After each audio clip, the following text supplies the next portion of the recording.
Hari. Yashodanandana Brajajana Ranjana. Yashodanandana Brajajana Ranjana. Yamuna Tiravanachari. Yamuna Tiravanachari. Jaya Radha Madhava Kunja Bihari. Jaya Radha Madhava Jaya Kunja Bihari. Jaya Gopi Janavalabha. Jaya Giri Vadadari. Jaya Gopi Janavalabha. Jaya Giri Vadadari. Yashodanandana Braja Janaranjana. Yashodanandana Braja Janaranjana. Yamuna Tiravanachari. Yamuna Tiravanachari.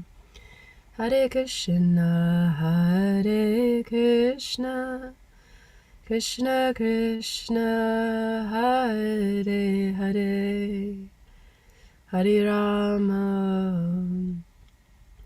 Hare Rama, Rama Rama, Hare Hare, Hare Krishna, Hare Krishna, Krishna Krishna, Hare Hare, Hare Rama, Hare Rama, Rama Rama, Hare Hare, Hare Krishna, Hare Krishna, Krishna Krishna, Hare Hare, Hare Rama, Hare Rama, Rama Rama, Hare Hare.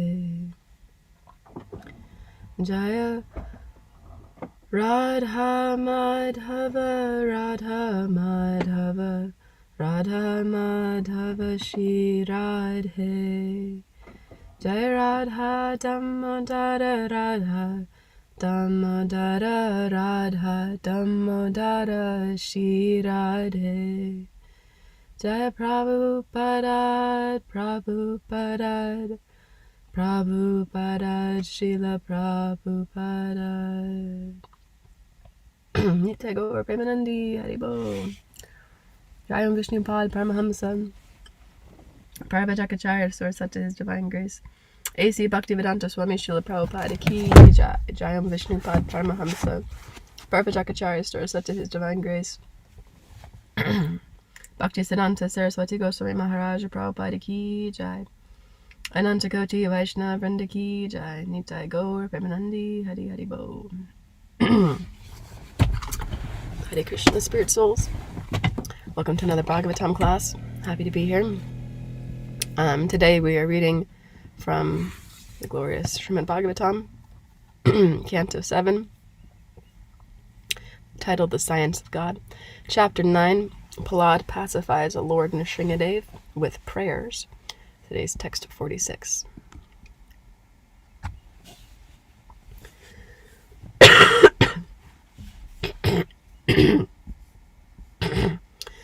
Om Namo Bhagavate Vasudevaya.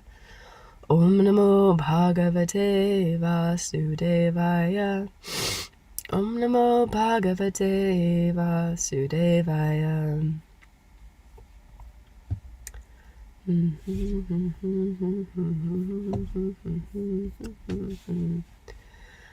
Mona Vreta Shruta Tapodaya Swadharma Vyakyarajo Vyakyaraho Japo Samadaya Apavargya Praya Param Purushate Tvavajentridya Ajentridriyanam Varta Bhavantya Utana Vatratu Dambikanam Mona Vrata Sharutatapo Mona Vrata Sharutatapo Daya Yaswadharma Vyakyaya Raho Japa Samadaya Apavargya Parya Param Purushate Tvavajit Ajitrendriyanam Varta Bhavantya Utana Vatratu Dambikanam Mona Vrata Shrutapodaya Yaswadharma Vyakyaraho Japa Samadaya Apavargya Praya Param Purushate Tvavajintridyanam Varta Bhayantya Utana Vartratu Dambikanam. Would anybody like to chant the verse? I would like to chant the verse. Please. Mauna Vrata Shruta Tapo Dhyayana Swadharma Vyakya Raho Japa Samadhaya Apavargya Braya Param Purushate Tvajachandriyanam Varta Bhavanti Yuta Navatra Dambikanam. Thank you, Prabhu. Would anybody else like to chant the verse? Mauna Vrata Shrutatapo Dhyayana Swadharma Vyakyaraho Japa Samadhaya Apavargyaha Praya Param Purushate Vajitendriyanam Varta Bhavantyutanavatratu Dambikanam. Thank you, Prabhu. Would anyone else like to chant?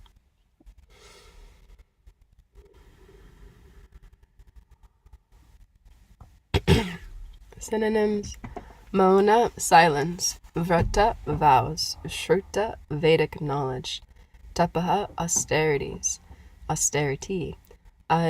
Adhyayana, study of scripture; Swadharma, executing Varnashram dharma; Vyakya,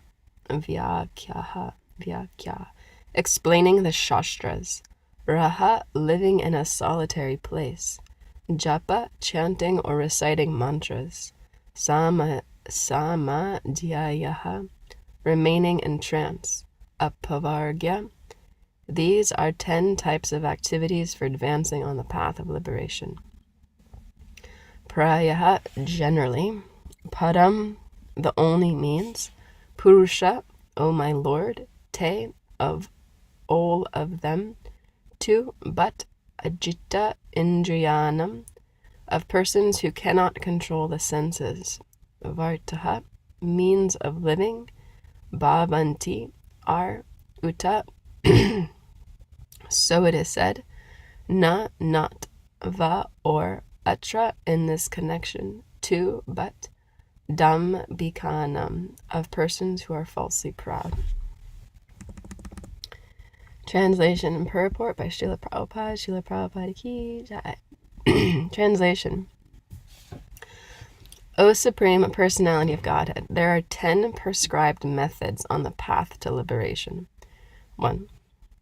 To remain silent, not to speak to anyone, to observe vows, to amass all kinds of Vedic knowledge, to undergo austerities, to study the Vedas or other Vedic literatures, to execute the duties of Varnashram Dharma, to explain the Shastras, to stay in a solitary place, to chant mantras silently, and to be absorbed in trance. These different methods for liberation are generally only a professional practice and means of livelihood for those who have not conquered their senses. Because such persons are falsely proud, these procedures may not be successful. Purport. As stated in the Srimad Bhagavatam, Canto 6, 115, Kechit Kevalya Bhaktya Vasudeva Prayayanaha Agaham Dunavanti Kartshnayena Niharam Eva Baksharaha. Only a rare person who has adopted complete unalloyed devotional service to Krishna can uproot the weeds of sinful actions with no possibility that they will revive. He can do this simply by discharging devotional service, just as the sun can immediately dissipate fog by its rays. The real purpose of human life is to attain a liberation from material entanglement. Such a liberation may be achieved by many methods. Tapasya brahmacharyena samena cha damena cha. But all of them more or less depend on tapasya, austerity, which begins with celibacy. Shukadeva Goswami says that those who are Vasudeva Parayana, who have fully surrendered to the lotus feet of Lord Vasudeva, Krishna, automatically achieve the results of mauna, silence, vrata, vows, and other such methods, simply by discharging devotional service. In other words, these methods are not so powerful. If one takes to devotional service, all of them are very easily performed. Mauna, for example, does not mean that one should stop speaking. The tongue is meant for speaking, although sometimes to make a big show a person remains silent. There are many who observe silence. Some day in a week. Vaishnavas, however, do not observe such silence. Silence means not speaking foolishly. Speakers at assemblies, conferences, and meetings generally speak foolishly like toads. This is described by Srila Rupa Goswami as vacho vegam. One who wants to say something can show himself to be a big orator, but rather than go on speaking nonsense, better to remain silent. This method of silence, therefore, is recommended for persons very attached to speaking nonsense. One who is not a devotee must speak nonsensically because he does not have the power to speak about the glories of Krishna. Thus, whatever he says is influenced by the illusionary energy and is compared to a croaking of a frog. One who speaks about the glories of the Lord, however, has no need to be silent. Chaitanya Mahaprabhu recommends Kirtaniya Sadahari. One should go on chanting the glories of the Lord 24 hours a day. There is no question of becoming mauna or silent. The 10 processes for liberation or improvement on the path of liberation are not meant for the devotees. Kevalaya Bhaktya. If one simply engages in devotional service to the Lord, all 10 methods of liberation are automatically observed. Prahlad Maharaja's proposal is that such devotees may be recommended for the Ajitendriya, those who cannot conquer their senses. Devotees, however, have already conquered their senses. Sarvopadi vinirmuktam tat paratvena nirmalam. A devotee is free from material contamination. Srila Bhakti Siddhanta Saraswati Thakur therefore said, Dushtaman, Tumi Kshera Vaishnava, Pratishtaratare Nirjanera Ghare, Tava Harinama Kevala Kaitava. There are There are many who like to chant the Hare Krishna mantra in silent, a solitary place. But if one is not interested in preaching, talking constantly to the non-devotees,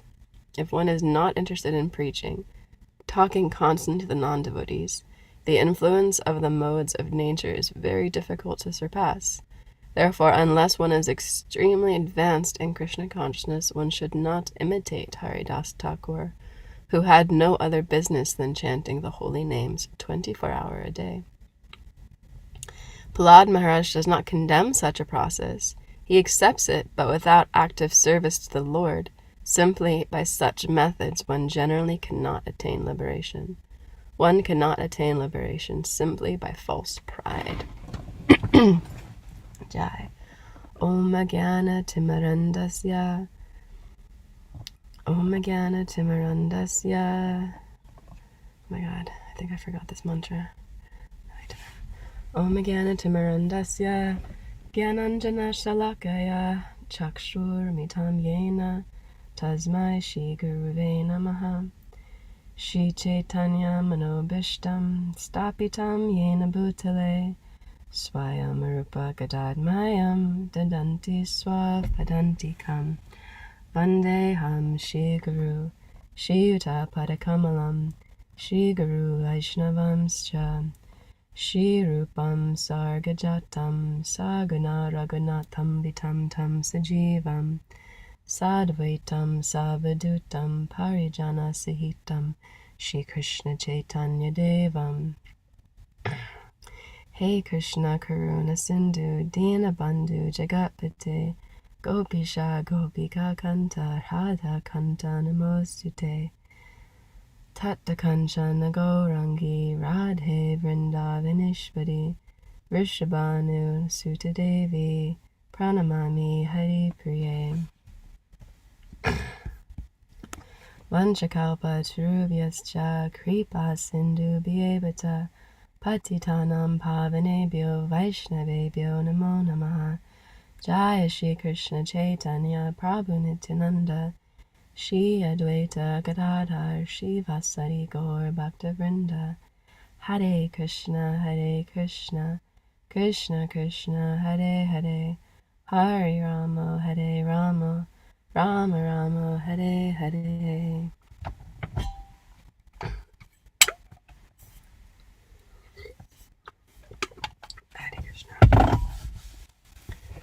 Okay. In translation, once more. O Supreme Personality of Godhead, there are 10 prescribed methods on the path to liberation. To remain silent, not to speak to anyone, to observe vows, to amass all kinds of Vedic knowledge, to undergo austerities, to study the Vedas and other Vedic literatures, to execute the duties of Varnashram Dharma, to explain the Shastras, to stay in a solitary place, to chant mantras silently, and to be absorbed in trance. These different methods for liberation are generally only a professional practice and means of livelihood for those who have not conquered their senses. Because such persons are falsely proud, these procedures may not be successful. So there's a couple points I wanted to just highlight in the purport that I thought were really nice. This point that Srila Prabhupada's highlighting about Mona, he says here, Mona, for example, does not mean that one should stop speaking. The tongue is meant for speaking, although sometimes to make a big show, a person remains silent.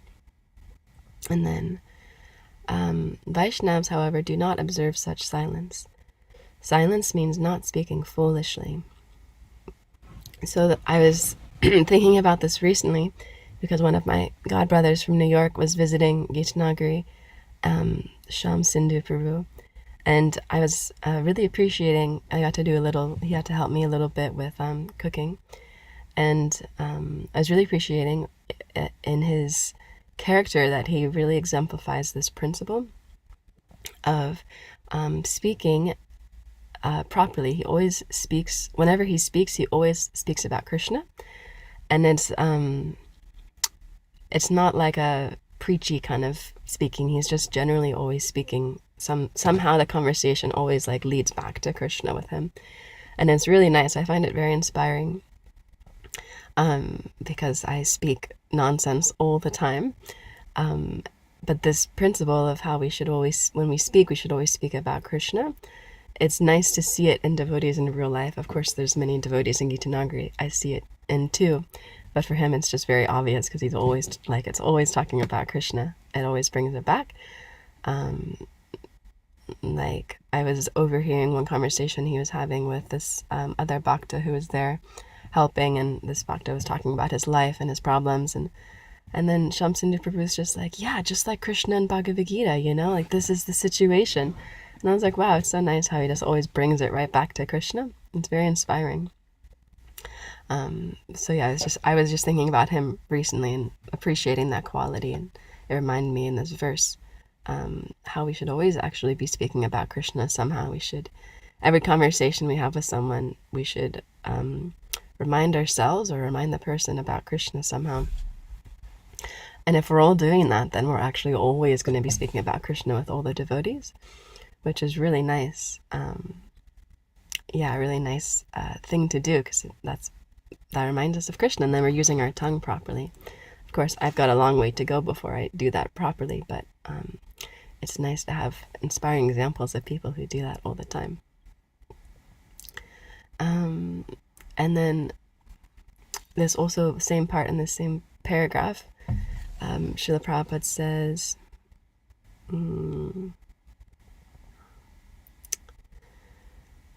one who is not a devotee must speak nonsensically because he does not have the power to speak about the glories of Krishna. I thought that was a very nice sentence too, because it's easy to criticize people who don't practice Krishna consciousness. Oh, they're just speaking so much nonsense, which is true, and they are, but they also don't have the power or the knowledge to speak about Krishna.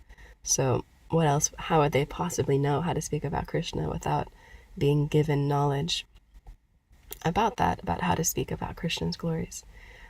So I thought that was really nice, a little inspiration for doing some sort of Sankirtan, whether it's book distribution, prasadam distribution, or chanting in the streets, because it gives people an opportunity to speak about the glories of the Lord, even if it's just like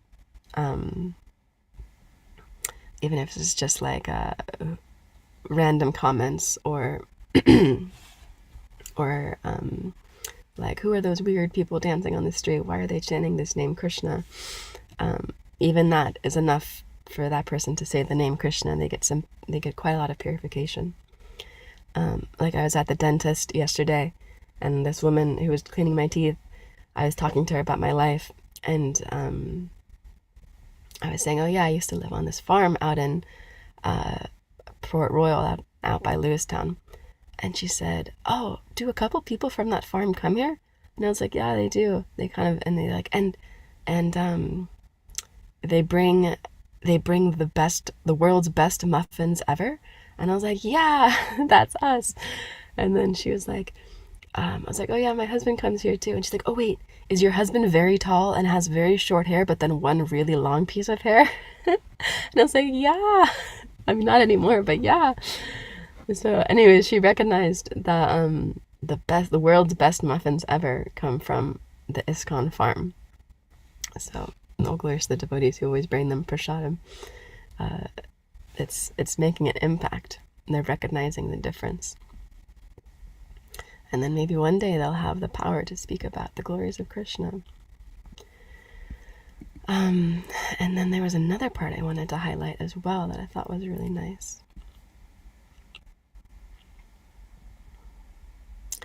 Kevalaya Bhaktya, if one simply engages in devotional service to the Lord, all 10 methods of liberation are automatically observed. So just by simply engaging in devotional service, then all of the principles that Prahlad Maharaj is talking about here are naturally observed. I was listening to a lecture just the other day, and someone is describing how in the morning program, when you go to the morning program, if you attend the full morning program, Mangalarti, Japa, Mangalarti, Tulsi Puja, Japa, right through Bhagavatam class, Prabhupada prayers, then actually you achieve like like almost all the processes of devotional service in that setting. So it's so powerful. The morning programs are potent. I definitely miss attending them, although I could if I made the effort. But it brings me to my next point. I actually wanted to talk today about a pastime of Haridas Thakur. Let me pull up my notes just in case I forget anything. This is one of my favorite pastimes of Haridas Thakur. It's one of my favorite pastimes in general. It's involves this devotee named Balaramacharya. And I heard this pastime for the first time at an initiation yajna in New Zealand. My spiritual master was speaking, and he was narrating this pastime, and then later one of my godbrothers got this name, Balaramacharya. So it always reminds me, this devotee is super sweet, like very, very sweet, and serves our spiritual master very nicely whenever he comes to Wellington. He's like the devotee who does like his service, is his servant that time frame. And he does such a nice job. And so my spiritual master narrated this whole pastime and then, gave him this name. It was really nice. But anyway, so this devotee in the Leela, Balaramacharya Prabhu, he he is a very super excellent servant for Haridas Thakur. Whenever Haridas Thakur would come, Balaramacharya would accommodate him very nicely. He would always serve him very nice food, make him very nice prasadam. He would take care of him very nicely, take care of all of his needs. He even built him a bhajan kutir where Haridas Thakur could do his chanting. So Haridas Thakur favored him very much.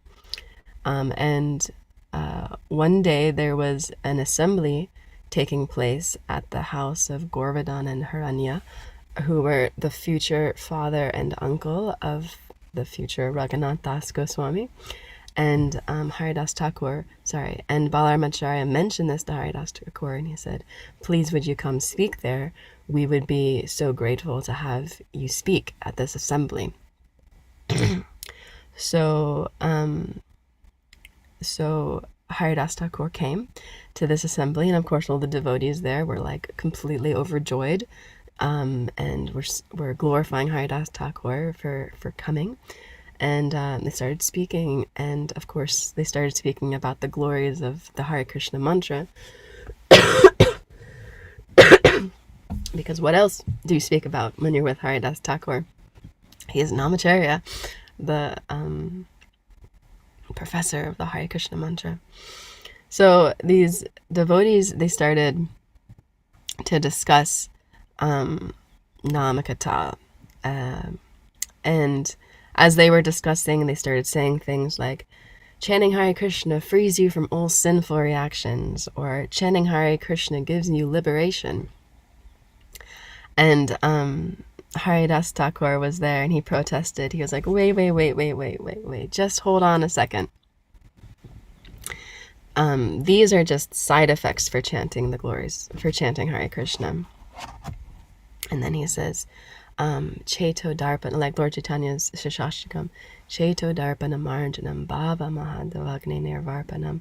So the chanting of the Hare Krishna just clears away the dirt on the mirror of the mind. So clearing away the sinful activities, and its actual purpose is that it gives you love of God.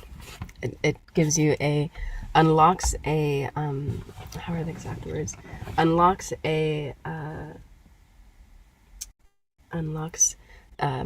Begins to initiate the flood of love of Godhead. The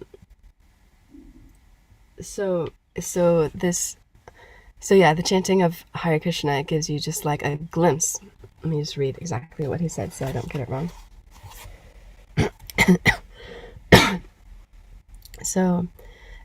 Extinguishes the fire of sinful reactions and initiates the flow of ecstatic love for Krishna. It's the Bhava Mahadavagne Nirvarpanam. So just a glimpse of pure chanting eliminates all sinful reactions and gives liberation. But the real achievement is ecstatic love for Krishna. So he was highlighting on this point, and he gave a really nice analogy that the sun, when the sun of the holy name rises, immediately there's an effect. But that doesn't compare to when the sun has fully risen in pure daylight.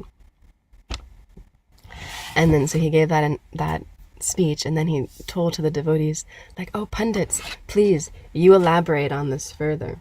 And the devotees, of course, were like, no, you speak on it. Please give us the privilege of hearing from you. We want to hear what you say about this topic. We don't want to like speculate.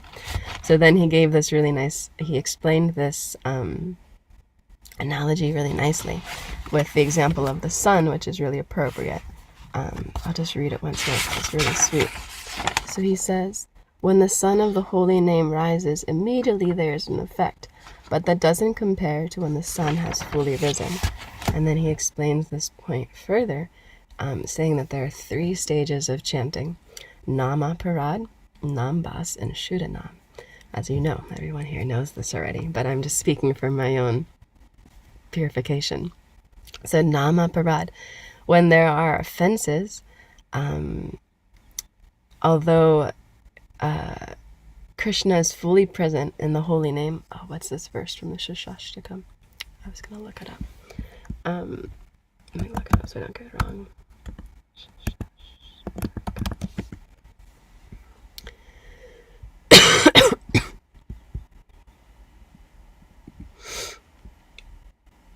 I think it's the 4th verse, but I could be wrong. It's been a while since I've done the Shashashtakam properly.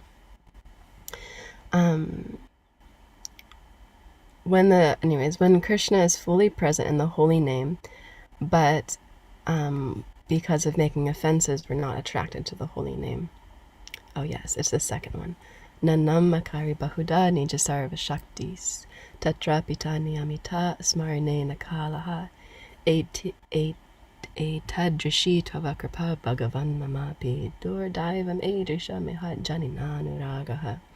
So this durdaivam edrisham ihat janinanuragaha, that although Krishna is fully present in his names, because we're making offenses when we chant the holy names, we have no attraction to the holy name, which is such an unfortunate position to be in. So this is Nama Parad, when there are offenses in chanting the holy name. Although Krishna is fully present in his holy name, because I'm making offenses, I have no attraction to them. So it's like the sun is not risen. And then Namabas is the first glimpse of the pure chanting. So it's like the sun rays are just like creeping over the mountain, like it's dawn. It's dawn, and the sun is just coming out. It's very beautiful, actually. If you've ever seen the sun coming over a mountain, or over flatlands or over the ocean or something, where you can just see the sun peeking out, and it just starts to change the color of everything. And then you have Shuddhanam, which is the pure chanting, so the sun's fully risen. So he elaborates, when the sun gives a hint of rising, dawn, then if you have any fear, like old fear of ghosts and bad elements, or like scary things like robbers or whatever that is, that all goes away. Like you've had the experience of, you're at home alone, and maybe, there's been some reports of like people breaking into houses, or you watched a scary movie, or someone was talking about ghosts at night, which is something you don't do because they become attracted to hearing about, someone's talking about you. Naturally, you become attracted. You want to go and see what they're talking about. So then you're going to sleep and you're fearful. Oh, what if, there's some ghosts, or what if there's, someone breaks into my house, or, what if this happened? What if that happens? But then the moment that the sun starts to rise and suddenly becomes light outside, then all of these fears go away. So this is like the first hint of the holy name. Approaching pure japa gives you freedom from all sinful reactions and freedom from material existence. So just the pure glimpse, just the first glimpse of pure chanting gives you freedom from all sinful reactions and gives you liberation. And then Shuddhanam, pure chanting, when the sun has risen in full daylight, you can see everything clearly. So when you can see everything clearly, similarly in pure japa, when you see your true identity, You see Krishna on the pure, clear mirror of your consciousness, and you can see your pure identity. So that's Shuddhanam, pure chanting. Just like the sun is fully out, fully bright, middle of the day, you can see everything super clearly. There's no shadows, there's no dark spots.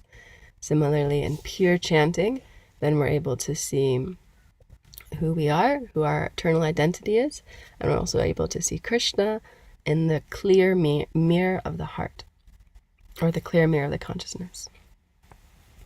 So Haridas Thakur continued to the assembly that liberation is nothing. A real devotee doesn't even focus on relief from material existence. And then, as listening to this lecture and this Holiness Devamir Swami was explaining, there's this famous quote from Bilava Mangala Thakur, and he was saying that liberation is like this quote: liberation was banging on the door of the devotee, and the devotee's like, no, I'm busy in service. I can't come answer the door. Like, I'm clearly busy. So I always really like this quote, because it's like, wow, that's like this liberation's like, I'm here, like, come with me and I'll get you out of this world. And the devotee is like, I'm in the middle of making something for Krishna. I can't come to the door. You're going to have to wait. So that's like the devotee's mentality. And then His Holiness Devamir Swami was also explaining this. He was explaining this whole pastime, and he was explaining this point as well, that the real mood for the devotee and for Lord Chaitanya is, I don't mind if I need to take birth. This was also in the Shishashtakam. I think it's the last one. I don't remember. But the mood is like, I don't mind if I have to take birth, like life after life after life. I just want to serve you. And that's His Holiness Devamir Swami was describing, like, that mood is like back to Godhead. That's how you get back to Godhead, is if you actually genuinely 100% have that mood of like, you're like, Krishna, I don't care if I have to take birth life after life after life. Like, I just want to serve you. That was what Rukmini Devi, she wrote in her letter to the Brahmana to send to Krishna, where she was saying, like, you might think I'm, proud or obstinate for asking this, but I don't care if I have to take birth life after life after life. I just want to, like, marry you. I just want to be able to serve you. So Krishna's heart was captured.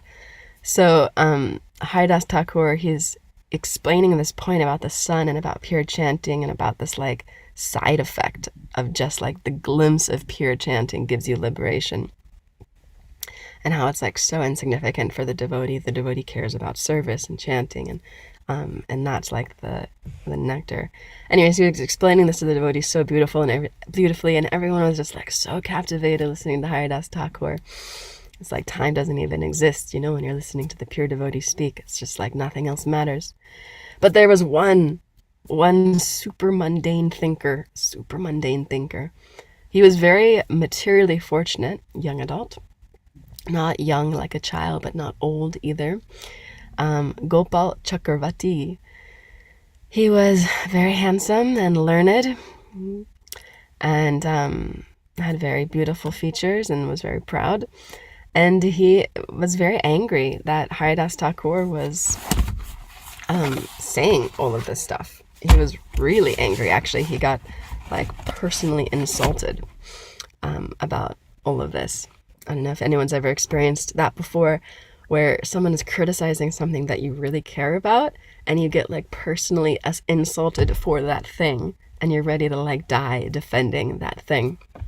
Like, I remember when one devotee told me that I couldn't use mustard seeds on Ekadashi, and I was like, love mustard in general. Don't actually so much. I'm losing my taste for it. But at the time, I was really a mustard bhakta, and I got so offended. I was like, why? And then I got in this whole argument, and I Googled it, and I was like, well, if we're not using mustard seeds, we shouldn't use cumin seeds or fennel seeds either, because they're also not Ekadashi friendly.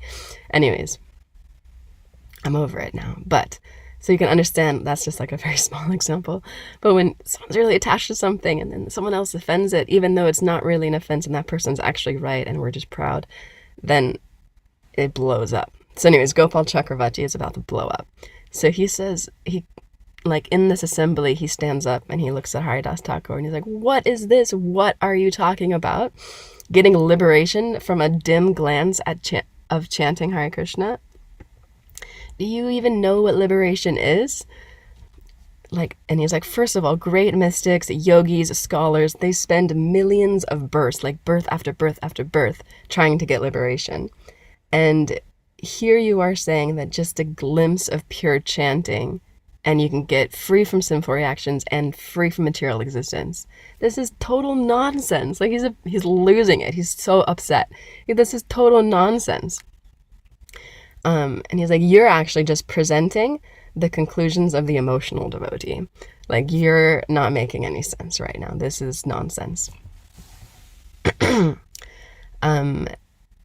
then His Holiness Armina Swami takes a little break here and he says, actually, this is the impersonal mentality. And this is actually the default position in the material world, is to be impersonal. And I was actually realizing this just during the memorial retreat. One devotee was staying with us and he's writing a book about interfaith preaching. It's a book about Krishna consciousness specifically for people who are Christian. And it's also for devotees to understand how to preach to people who are Christian. And I think it's titled like Jesus and the Wise Men from the East. Anyways, it's a new publication coming out. Very nice devotee. And it was really nice. He was reading some from the book, descriptions of what the Lord looks like from the Bible and from biblical texts. And it was really like kind of weird. It was like pretty in line with the descriptions. I mean, a little bit like a bit more vague, but in line with the descriptions of what, you hear about from Krishna from the Bhagavatam.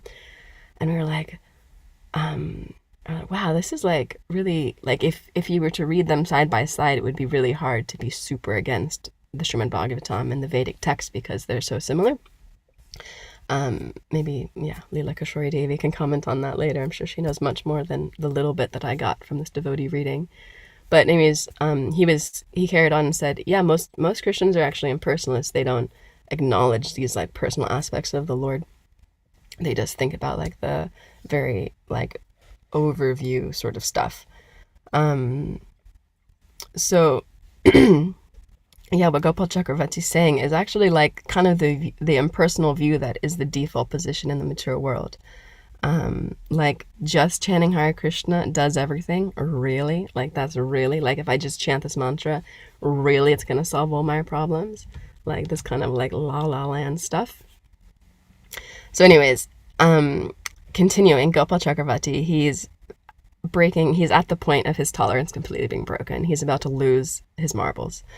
And he continues his rant to Haridas Thakur. He says, you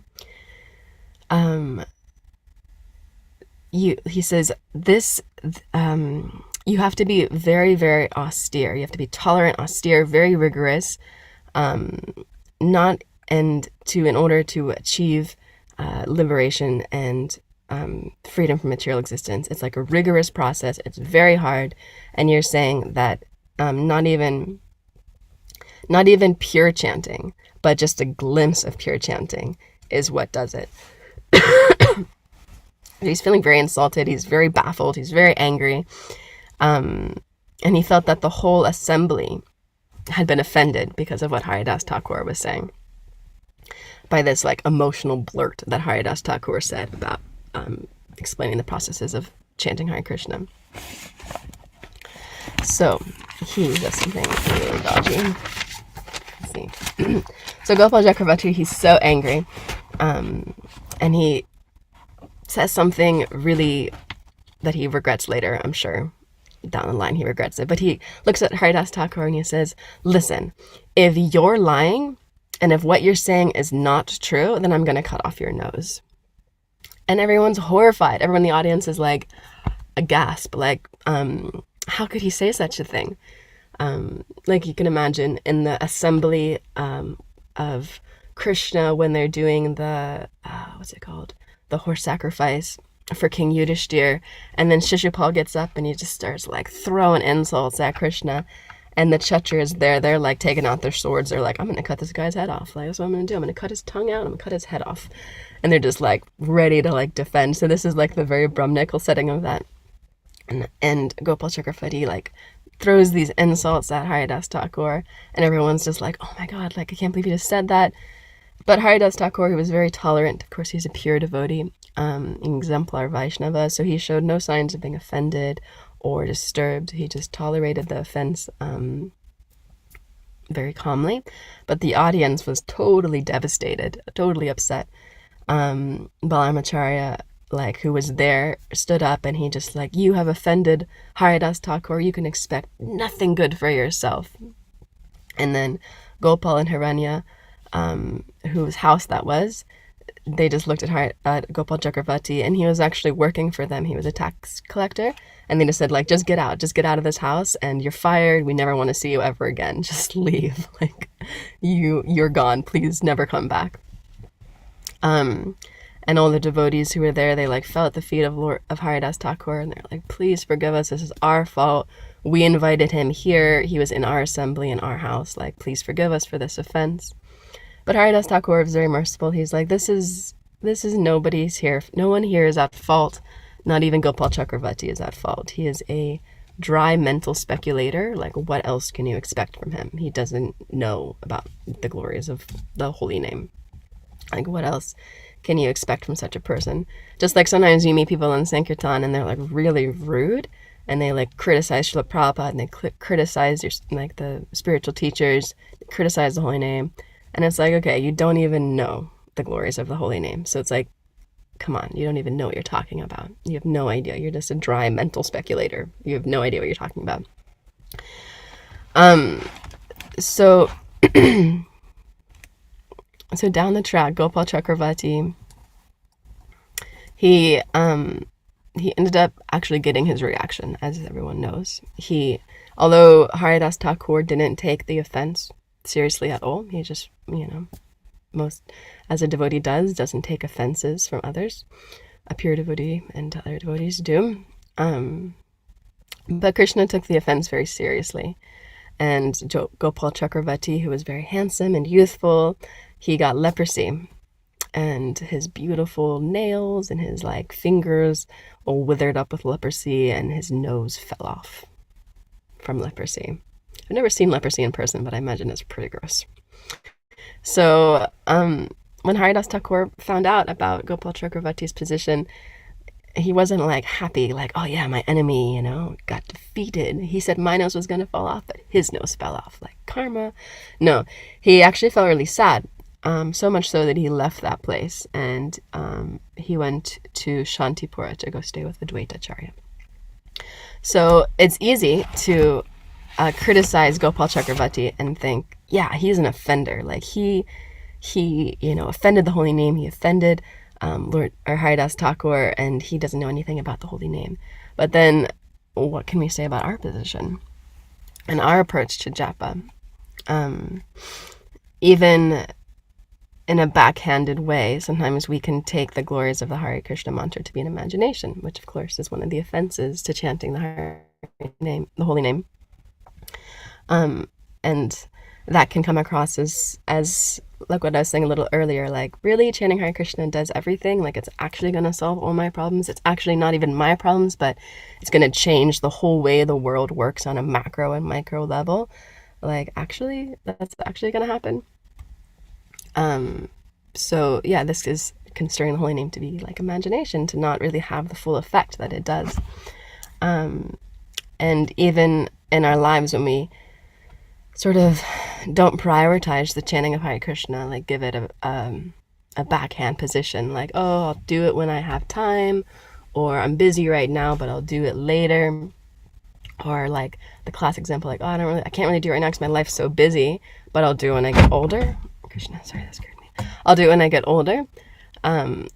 This is like, now after taking care of elderly people, I can be very honest and say that even if you think you will have time when you're older to chant Hare Krishna, but you'll probably be so like mentally, like your mind will be like jelly, so you won't even probably, like, if you leave it to chanting, like if you don't chant your entire life and you leave chanting to when you're old, yeah, your mind will be so disturbed that you won't even know how to chant Hare Krishna properly or be able to do it because you'll forget or you'll fall asleep.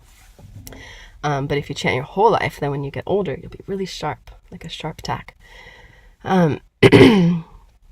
So yeah, we sometimes can put this chanting Hare Krishna in the back of our mind. And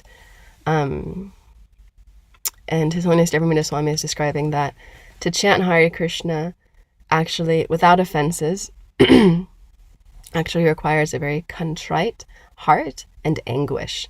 And he was describing this word contrite is not a word that we often hear, like, you know, in an average day. You're not like, oh, what's up? I have a contrite heart. How you feeling? Feeling a bit anguished. Not really so common, but the feelings of contrite is like, oh, I feel like so bad about what I'm doing, but, you know, I'm gonna do it anyways. Or like, I'm anguished, like I'm so disturbed that I'm not doing this properly. And then he was saying the more you chant, actually, the less offenses you make. Whereas people might think that, well, I'm making so many offenses, I'll just stop chanting. Like Krishna doesn't want to hear my inattentive chanting. Like sometimes, like this morning I was chanting my japa and I can't remember what I was thinking about, but it's definitely planning something like to the detail. It must have been something to do with cooking. And I was like thinking about how I was going to do this and then this and then this. And then I realized I was like, wait, I'm chanting Hare Krishna, I'm chanting Hare Krishna. Pause that brain and just focus on chanting. And Maharaj was saying that the more you chant, the less offenses you actually make, as long as you keep that that mood of like that contrite heart and that anguish in your heart. Like, I'm saying the same mantra that the Panchatattva said. But like, wow, what a difference. You know, like, what a difference. This is the same mantra that Lord Chaitanya was chanting, the same mantra that Haridas Thakur was chanting, and all the great acharyas, and they're experiencing like Sudanam, the bright sun, and they can see Krishna clearly on the clear consciousness of their heart, through the clear mirror of consciousness on their heart. And here I am chanting Hare Krishna, planning my next, Raj Bhoga cooking or something like that. What a difference. How unfortunate I am. I'm going to keep chanting though, so that I can purify myself of that and just keep chanting the holy name. So let's see, I'll finish up pretty soon here because I know we're running out of time. So His Holiness Devamrita Swami was highlighting that another thing we can do is to try and isolate the 10 offenses one by one and figure out like, okay, I'm chanting Hare Krishna. I don't have a taste for chanting Hare Krishna. I have like zero taste at all for chanting Hare Krishna. And then, but okay, so why do I not have a taste? Okay, well, what am I doing? I'm thinking of other things while I'm chanting, so I'm not attentive to my japa. That's an offense. And am I criticizing devotees? Probably criticizing devotees. So like going through them one by one and thinking, okay, what else, do I actually have full faith in the Hare Krishna mantra that it can completely change the world and also my life? Okay, maybe not 100%, maybe like 75.9%. Okay, so then like going through them systematically, isolating them, and then working on those ones. He was saying that this is something that we can do to also improve our chanting, and the quality of our chanting, and to sort of maximize the offenses, maximize our vision on the offenses that we're committing the most while we chant Hare Krishna, so that we can see where we need to improve upon. And then by making that effort, Krishna will be pleased and will attract Krishna, just like in any relationship. You're in with somebody and you like really look at the relationship and you're like, okay, what are the ways that I'm being insincere to this person in our relationship? And you like write them down and you're like, okay, how am I not being sincere enough to this person in my relationship with them? Naturally, if that person like knew about that, they'd be like, oh my God, I'm so like touched that you would do that for a relationship. Wow, I'm so like affectionate towards you either as a friend or as a partner for like putting in that effort. Like, I'm so grateful. So naturally, if we do that to Krishna, who is the supreme person, the most attractive person, naturally we're going to attract him to our attempts at chanting nicely. So I'll finish there. It was very long, a lot of speaking on my side. So yeah, does anybody have any corrections or comments or realizations or just anything at all they'd like to say? I would appreciate any comments. Hare Krishna.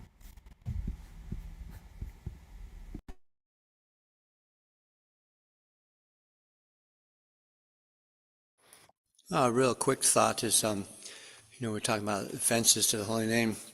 One that sometimes we overlook, another offense that adds up to why we're not, we're still shadow chanting, we're not getting the full benefit, is prasadam aparad. How do we honor prasadam is because it's actually Krishna talking. We do that. Srila Prabhupada, I've talked to his servants, and I've heard before, he always took prasadam, generally alone, like off in a corner. You'll see in a video, it's pretty far out, where he's just absorbed. He's absorbed in prasadam, and he had that realization. So that's one thing that you could talk about or think about. Well, it's 8 o'clock already, but is prasadam off. We have aparada prasadam too. Not different than Krishna. Hare Krishna Prabhu, thank you. It was a little glitchy there, but if I understood you correctly, yeah, the offenses that we make when we're taking prasad, and how Srila Prabhupada, when he would take prasad, he would take it in a solitary place. There's a really nice photo of him taking it, I think it was at Radha Damodar Mandir, in his little kutir, and he would take his prasad facing the samadhi of Rupa Goswami and just eat very silently, sort of like really relishing the prasadam. I was hearing recently in a class, and I've started doing this more regularly, is to always chant the prasadam prayers before we take prasad. And if we don't, we're actually not like properly appreciating the prasadam in the form of Krishna's mercy. It can actually be an offense. So I've started doing this more often, because sometimes, I don't know, maybe it's because I'm just like a super karmi over here, but when you're really hungry and you're just like, okay, Bhagavatam ki jai, and then just like eat really quickly. But I've been like, okay, surely I can wait for just like 10 seconds as I chant the prayers, either in English or in Bengali, and then just be like, okay, now I can eat peacefully. So yeah, even if it's just that, like, I think, of course, there's so much that can be said about how to take prasadam properly. A lot of it can be found in Yamuna's book, her giant cookbook, but also lots of places in Chaitanya Charitamrita, etc.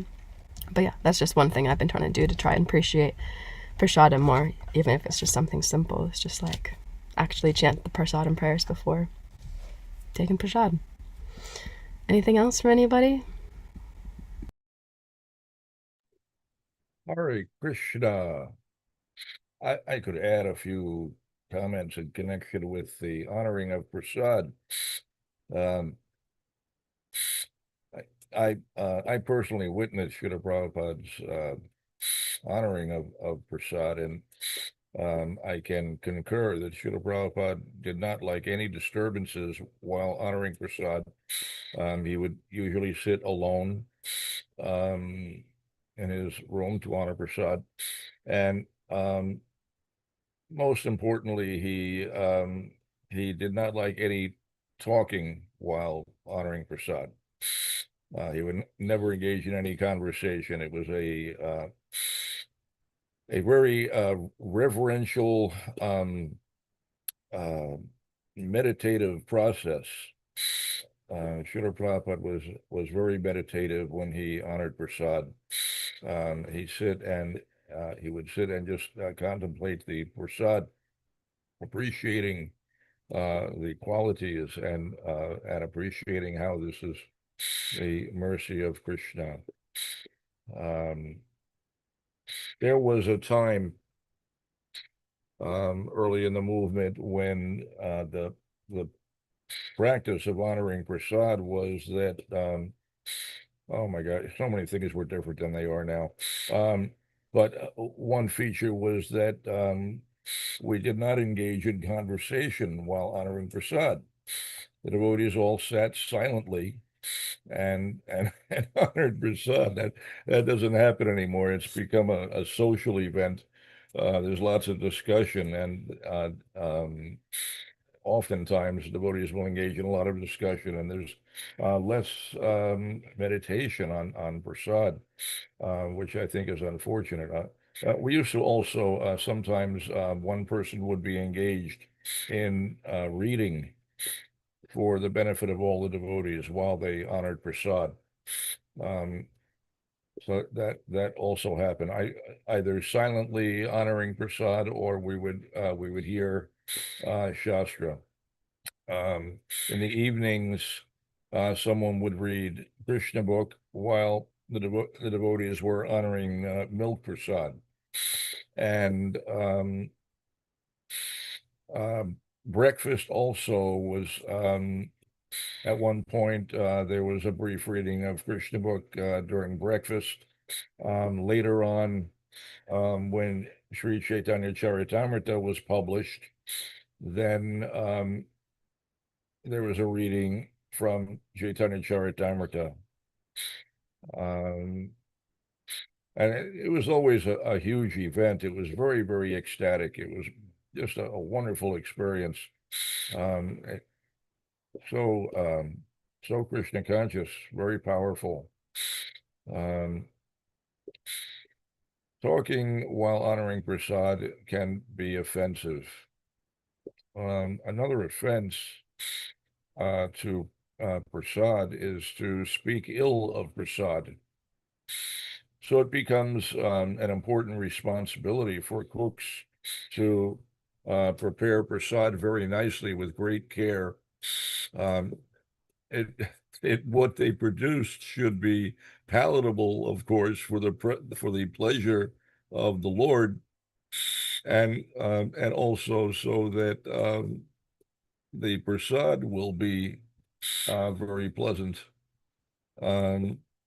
Least the devotees become offensive by criticizing prasad because it was somehow not nicely prepared and maybe not so palatable.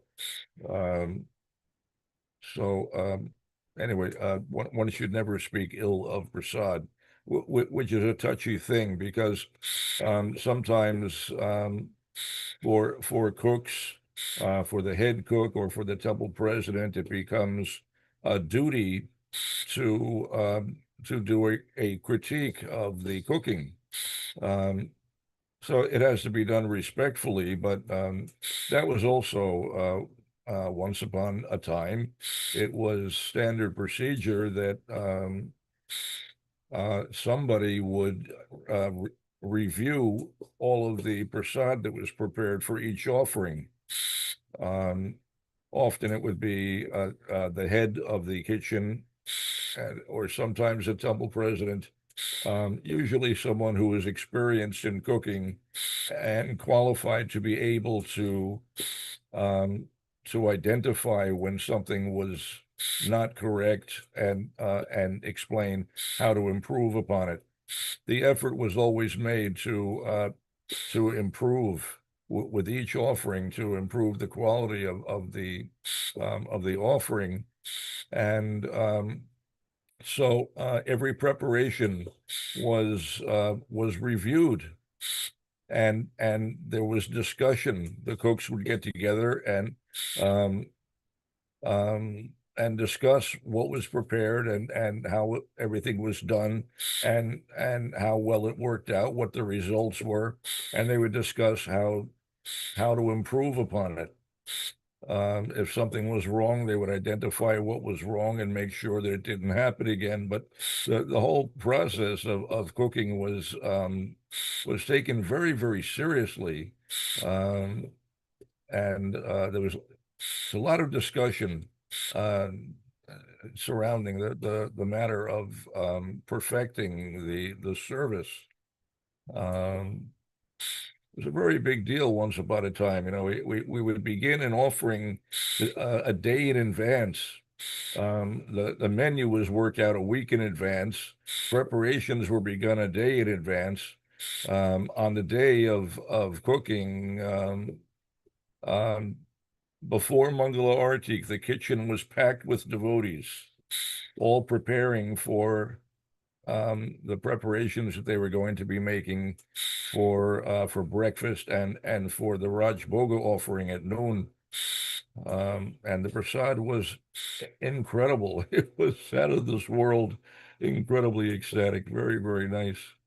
I could tell many stories, but Bhanu Panalila, I want to thank you for an exceptionally excellent class. I don't have a lot to add to it, but I want to say that I feel personally very greatly enriched by hearing class today. It was very, very transcendently gratifying and uplifting to hear, and I found it very inspiring. I look forward to picking up my Japamala and chanting nicely with great attention, and considering the wonderful instructions of Haridas Thakur. There is a nice prayer that is offered to Haridas Thakur. Tatapi e Krishna Karamahashaya Shivane Varane Yenatorya Shilaya. It means, I can't remember what it means.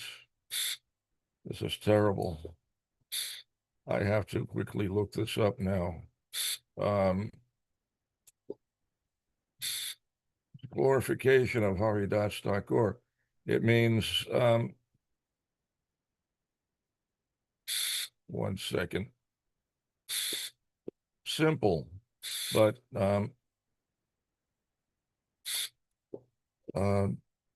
Hare Krishna. Tatapi e kripakarama hashaya shravane varane yenatorya shalaya. Oh Lord, please bestow your mercy on. Oh, I'm sorry. It's the wrong verse. I'm chanting the wrong verse. Forgive me.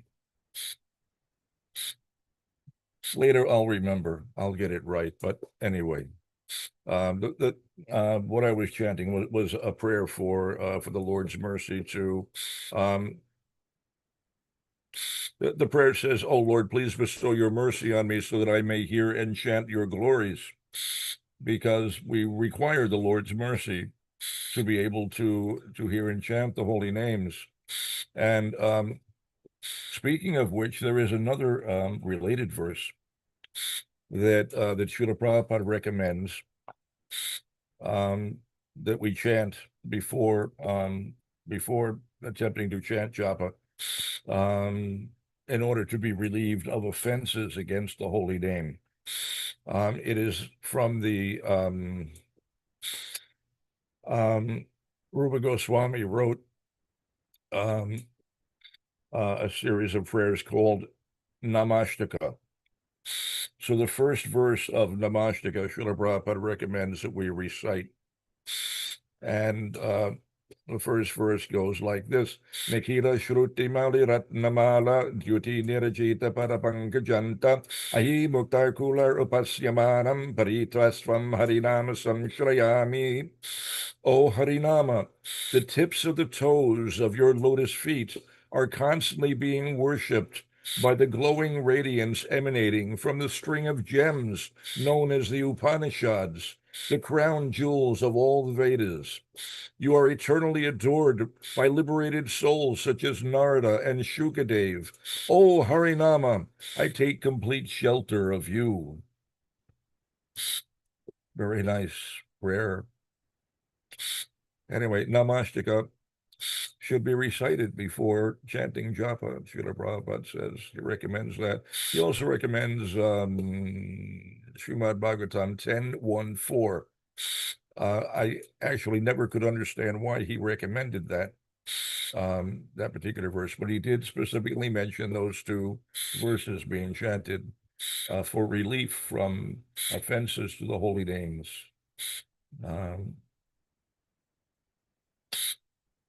Hare Krishna. Thank you again, Manopada Leela, for a very nice class. Hare Krishna.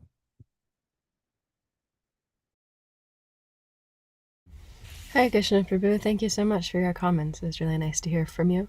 I really appreciate your comments about Prashadam and how devotees would organize themselves so nicely in order to cook nice prasadam. It reminded me of New Zealand. We used to do things like that there, have whole meetings and presentations on how to cook devastating prasad. Yeah, and then the prasad's so good that everyone glorifies it, and they get so much benefit from glorifying prasadam too. So thank you very much. I really appreciate it. And I have Namashtakam. I'll look it up. I definitely need all the help I can get. Leela Kishori Devi, Dasi, would you like to share anything? Hare Krishna, good morning. I don't want to hold you up, but thank you so much for your class. And I'm always just enlivened by the way the smallest points become so huge when you recount pastimes. And when you were recounting the pastime, what I thought about was the humility of the devotees to say, yes, they acknowledge that was really offensive, but they said it's on us. We brought him here. We invited him to this, and we're so sorry. And I just find that when you were talking also about when we chant, and when Maharaj said we should have a contrite heart and anguish, and that the more we chant, I think, the more, or for me, the more contrite my heart, because the more time I spend in the presence of the holy names, the more clearly I see myself and how much further I have to go.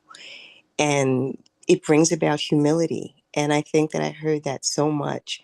And even when you were talking about, surely when I'm getting ready to eat, I can just take the time to do this. And that the humility to see oneself like that, to say, look at me, Lord, I'm trying, but please help me to come a little bit further. So that's what I got so much of this morning from you recounting the pastime. And I also love how you bring them alive. It's like I'm sitting there in the room and seeing all that's going on, and even seeing, like, before you said it, I was like, and then his nose fell off, because I remember the first time, and I'm like, oh, and so just, I love that. And thank you so much. It's always a joy to be in class when you give class. Hare Krishna.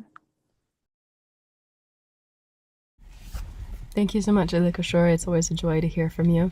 Thank you for sharing your realizations. It's always very inspiring to hear what you take from class. I feel like I just blabber, and then you actually find the gems. So thank you very much for sharing. Jagannath Pandit Prabhu, would you like to say anything? Yes, I concur with all the devotees sharing. It's a wonderful class.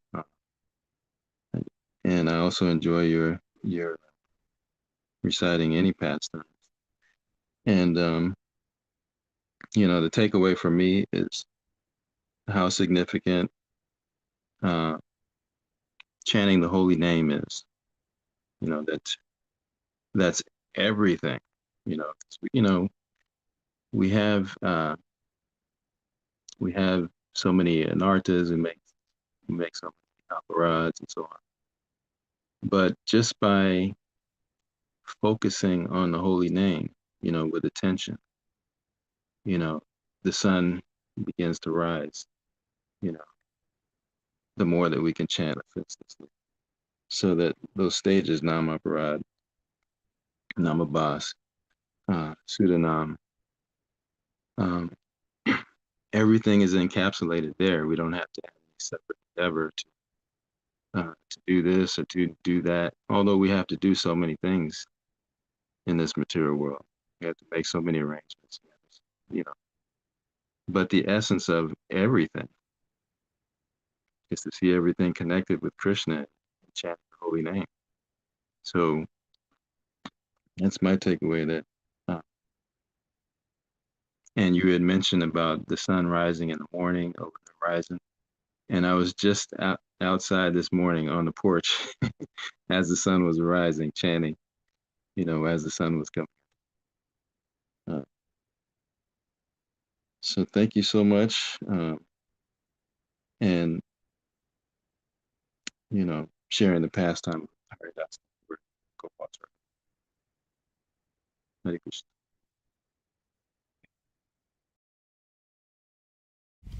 Hi, Krishna Prabhu. Thank you so much for your comments. Yeah, it's really amazing. It's actually just like, if we can get this chanting thing down, we can actually, you can't really ever get it down, but yeah, if we can actually chant purely, then it changes everything. It's quite amazing.